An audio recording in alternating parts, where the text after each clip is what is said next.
தொடர்ச்சியாக ராஜஸ்தான், பஞ்சாப், ஜம்மு காஷ்மீர் உள்ளிட்ட பல்வேறு மாநிலங்களில் உச்சகட்ட பாதுகாப்பு தயார் நிலையில் அனைத்து தரப்பிலிருந்தும் ஈடுபட்டு வருகிறார்கள். ஜம்மு விமான நிலையத்துக்கு உச்சகட்ட பாதுகாப்பு நடைபெற்று வரக்கூடிய நிலையில் டெல்லியில் தீவிர ஆலோசனையில் அதிகாரிகள் ஈடுபட்டிருக்கிறார்கள். கூடுதல் விவரங்களை மூத்த செய்தியாளர் கணபதியிடம் நாம் தொடர்ந்து கேட்கலாம்.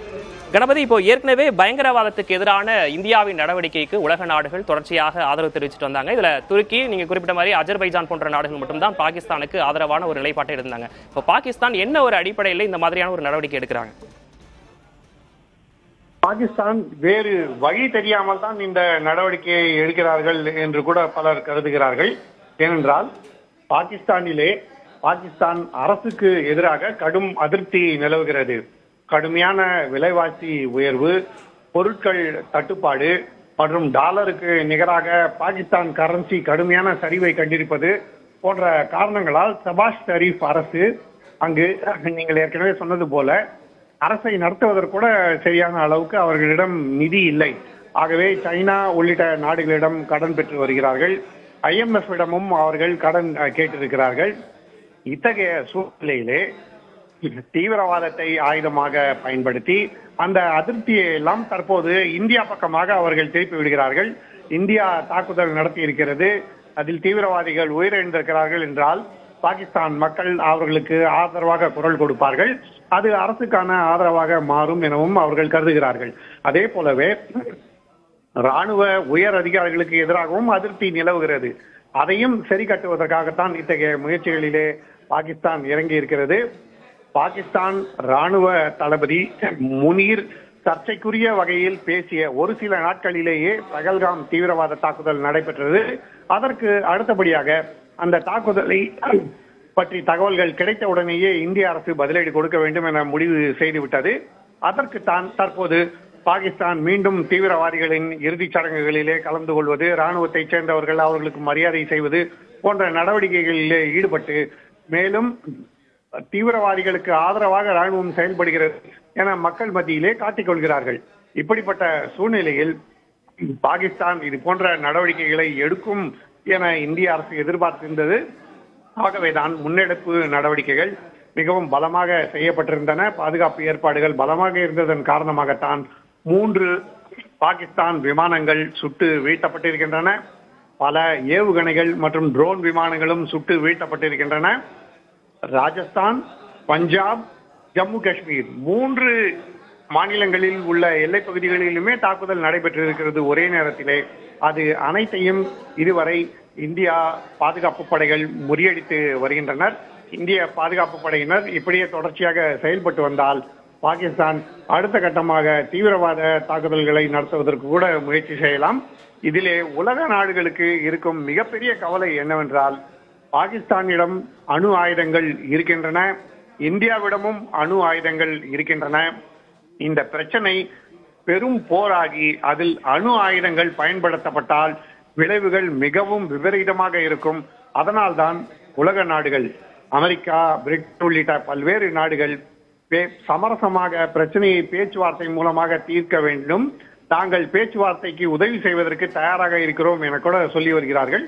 ஆகவே உலக நாடுகள் தலையிட்டு பாகிஸ்தானை கட்டுப்படுத்துமா, பாகிஸ்தான் அவர்களுடைய ஆலோசனைக்கு கட்டுப்படுமா என மிகப்பெரிய கேள்விக்குறியே எழுந்துள்ளது. விக்னேஷ், கணபதி, இன்று மாலை வெளியுறவுத்துறை செயலாளர் செய்தியாளர் சந்திப்பின் போது நடந்த நிகழ்வுகள் என்னென்னலாம் இது வரைக்கும் செஞ்சிருந்தாங்க அப்படின்ற ஒரு விரிவான விளக்கம் கொடுக்கப்பட்ட பிறகு அடுத்தடுத்த நகர்வுகள் என்பது தீவிரமாகிட்டே இருக்கு. இப்போ நம்ம சற்று முன்பாக பார்த்த நிலையில் கூட இப்போ நிலைமை ரொம்ப தீவிரமா போயிட்டு இருக்கு. இப்போ டெல்லியில ஏதாவது உயர் அதிகாரிகளுடைய கூட்டம் நடைபெற்று இருக்கா?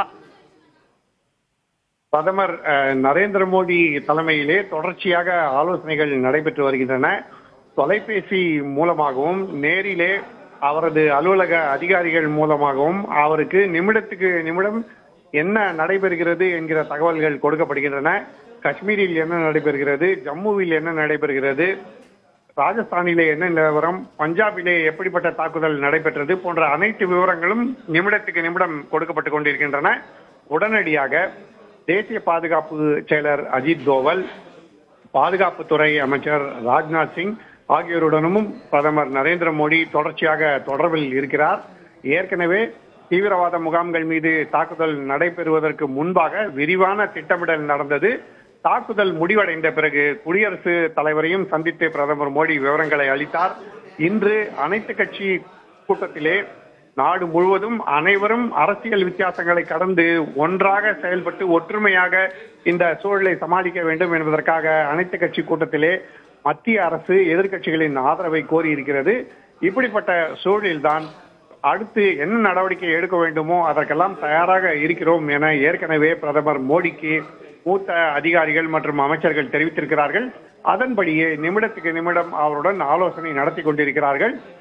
இன்று இரவு முழுவதும் எத்தகைய தாக்குதல்கள் நடைபெற்றாலும் அதற்கான பதிலடி எப்படி கொடுக்க வேண்டும் என்றாலும் அதற்கு பிரதமரிடம் தகவல் தெரிவிப்பதற்கும் அவருடைய ஆலோசனைகளை பெறுவதற்கும் அனைவரும் தயாராக இருக்கிறார்கள். விக்னேஷ், கணபதி, இப்போ ஏற்கனவே அவங்க வான்வழி தாக்குதலை பாகிஸ்தான் தொடர்ந்த போது S-400 அப்படின்ற ஒரு விஷயத்தை வச்சு அதனெல்லாம் நம்ம பாதியிலே தடுத்து நிறுத்த முடிந்தது. தற்போது அது அனைத்தும் முழு பயன்பாட்டுக்கு கொண்டு வரப்பட்டிருப்பதா தெரிவிக்கப்பட்டிருக்கு. வேறு என்னென்ன அமைப்புகள் தற்போது தயார் நிலையில் இருக்கின்றன?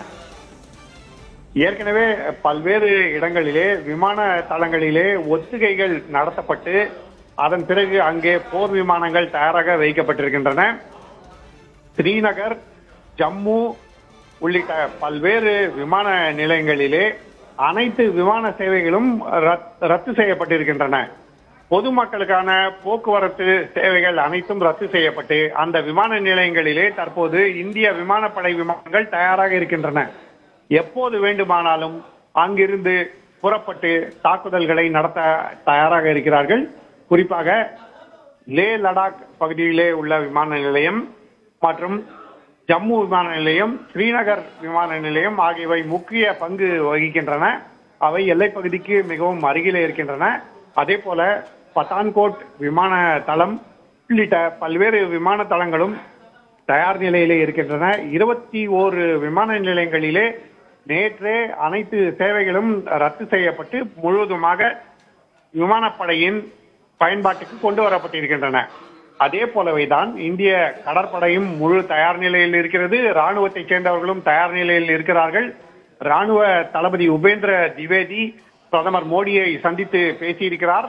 ஆகவே நிச்சயமாக பெரிய பதிலடி கொடுப்பதற்கான ஏற்பாடுகள் நடந்து கொண்டிருக்கின்றன என்பதை நாம் புரிந்து கொள்ளலாம். விக்னேஷ், கணபதி, நம்ம நேற்றைய ஒத்திகையின் போது பல்வேறு இடங்களில் இந்த மாதிரியான ஒரு நிகழ்வுகள் நடக்கும்போது என்னென்ன விஷயங்கள் எல்லாம் மேற்கொள்ளணும் அப்படின்றதெல்லாம் தொடர்ச்சியாக ஒத்திகையில் நிகழ்த்தப்பட்டு வந்தது. டெல்லியிலும் கூட பல்வேறு முக்கியமான இடங்கள்ல அந்த பிளாக் அவுட் செய்யப்பட்டு முக்கியமான விஷயங்கள்லாம் நகர்த்தப்பட்டு வந்தது. தற்போது டெல்லியில என்ன மாதிரியான நடவடிக்கைகள் மேற்கொள்ளப்பட்டிருக்கு?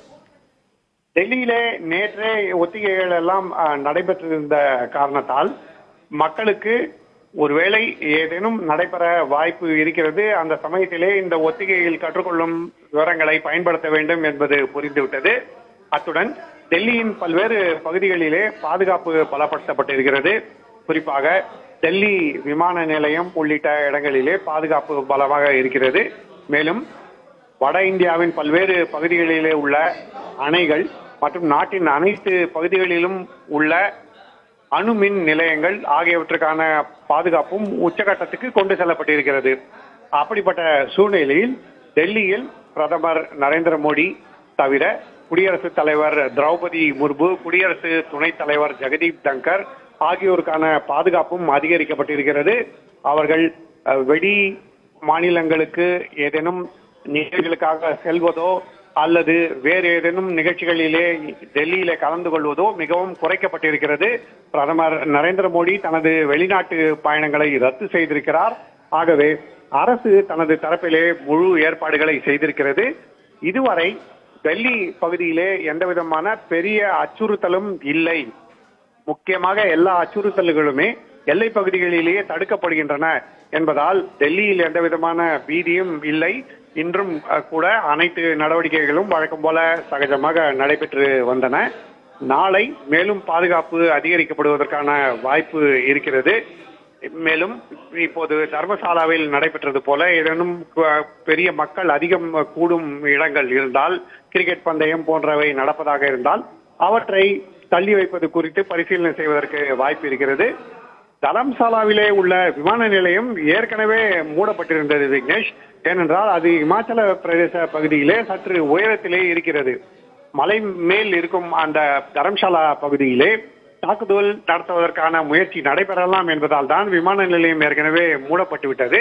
ஆனால் IPL பந்தயம் நடக்கும் இடத்திலே இன்றைக்கு அச்சுறுத்தல் இருக்கும் என கருதப்படவில்லை. தற்போது தரம்சாலாவுக்கு மிகவும் அருகில் உள்ள பத்தான்கோட் பகுதியிலே உள்ள விமான தளம் குறிவைக்கப்பட்டிருக்கிறது என்ற காரணத்தால் தான் தற்போது தரம்சாலாவிலே IPL பந்தயம் ரத்து செய்யப்பட்டு பந்தயத்தை பார்க்க வந்திருந்தவர்கள் திருப்பி அனுப்பப்பட்டிருக்கிறார்கள். அங்குள்ள விளக்குகள் அனைத்தும் அணைக்கப்பட்டிருக்கின்றன. ஏனென்றால் பிளாக் அவுட் அறிவிக்கப்பட்டிருக்கிறது. தற்போது பஞ்சாப் மட்டுமல்லாமல் ஜம்மு காஷ்மீர் மட்டுமல்லாமல் ராஜஸ்தான் பகுதியிலும் பல்வேறு இடங்களிலே பிளாக் அவுட் மற்றும் முழு ஃபுல் அலர்ட் போன்ற நடவடிக்கைகள் எடுக்கப்பட்டிருக்கின்றன. பொதுமக்கள் பாதுகாப்பான இடங்களுக்கு செல்வதற்கு அறிவுறுத்தப்பட்டிருக்கிறார்கள்.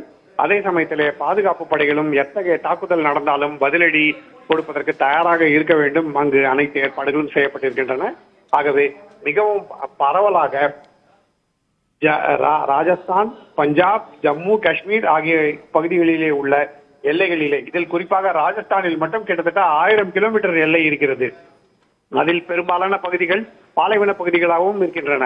ஆகவே மிகுந்த பாதுகாப்புடன் செயல்பட வேண்டும் என ராணுவம் மட்டுமல்லாது விமானப்படை, கடற்படை, அதை தவிர BSF உள்ளிட்ட பல்வேறு துணை ராணுவ படைகள் ஆகியோரும் இந்த நடவடிக்கைகளிலே ஒருங்கிணைந்து ஈடுபடுகின்றன.